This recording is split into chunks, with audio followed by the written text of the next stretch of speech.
कुछ negative side पर ही हैं और आज बाजार उस पर कैसे रिएक्ट कर सकता है ये भी समझ लेते हैं। मिहिर, आपसे जानना चाहेंगे, कल तो हमने देखा था कि वीकली एक्सपायरी का भी दिन था, 17,800 के नीचे की हमने क्लोजिंग दी। आज भी संकेत कुछ पॉजिटिव नहीं मिल रहे हैं और एफआईएस ने कैश में भी कल जो आंकड़ा है वो भी बिकवाली का है। तो इन तमाम क्यूज को आज के लिए कैसे देखना चाहिए कि आज भी कमजोरी दिख सकती है भारतीय बाजारों में?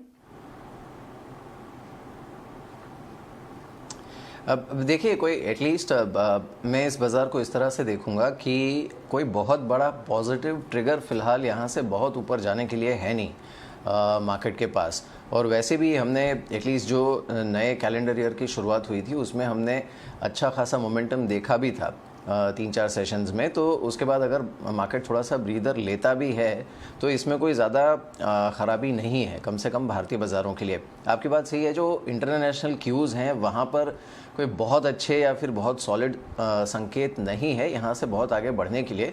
लेकिन हमें ये भी नहीं भूलना चाहिए कि आप ग्लोबल मार्केट्स को भी देखें और इंडियन मार्केट्स को अगर आप उस परिप्रेक्ष्य में देखेंगे तो इस समय बाज़ार एक ऐसे दौर से गुजर रहे हैं या फिर भारतीय बाज़ार भी एक ऐसे दौर से गुजर रहे हैं जहाँ पर जो अगला बड़ा ट्रिगर इंडियन मार्केट्स के लिए होगा बजट, वो अभी थोड़ा सा दूर है। जो क्वार्टरली नंबर्स हैं वो आना एक बार शुरू होगा तो उसमें देखना होगा कि बाज़ार या फिर जो कंपनीज़ हैं वो कितना पॉजिटिव सरप्राइज़ डिलीवर कर पाती हैं, क्योंकि काफ़ी हद तक जो नंबर्स हैं वो मार्केट ने ऑलरेडी प्राइज इन किए हुए हैं। ऐसे में एक ट्रिगर जो कि अननोन है जिस पर बाज़ार की नज़र है लेकिन थोड़ा कॉशियसली मार्केट उसे देख रहा है, वो है ये जो थर्ड वेव शुरू हुआ है उसके आंकड़ों को। अब उम्मीद ये बनी हुई है कि थर्ड वेव जल्दी पीक आउट हो जाएगा और इसमें जो डिसरप्शन है, चाहे वो मेडिकल फैसिलिटीज़ का हो या फिर जो कैजुअलिटीज़ हैं उसका आंकड़ा कम रहेगा। तो इस उम्मीद पर बाज़ार इन लेवल्स के आसपास टिका हुआ है।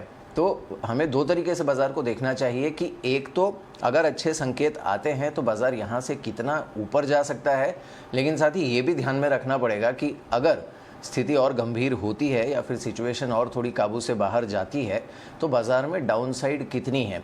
उस लिहाज से अगर हम देखें तो मार्केट इस समय एक बहुत ही डेलिकेट मोड पर खड़ा है और इसलिए मुझे लगता है थोड़ा सा वक्त इस बाज़ार को हमें देना चाहिए। फ़िलहाल हम अगर तुरंत ये एक्सपेक्ट करेंगे कि मार्केट सारी चीज़ें खुद गेज कर लेगा और उसके बाद रिएक्शन देना शुरू कर देगा तो शायद हो सकता है वो एक इंस्टेंट रिएक्शन जिसकी बाज़ार में फ़िलहाल लोगों को आदत पड़ चुकी है वो देखने को नहीं मिले मार्केट में। बिल्कुल, तो थोड़ा समय देने की ज़रूरत है इस वक्त बाजार को। Dimpy, good morning. कल हमने देखा कि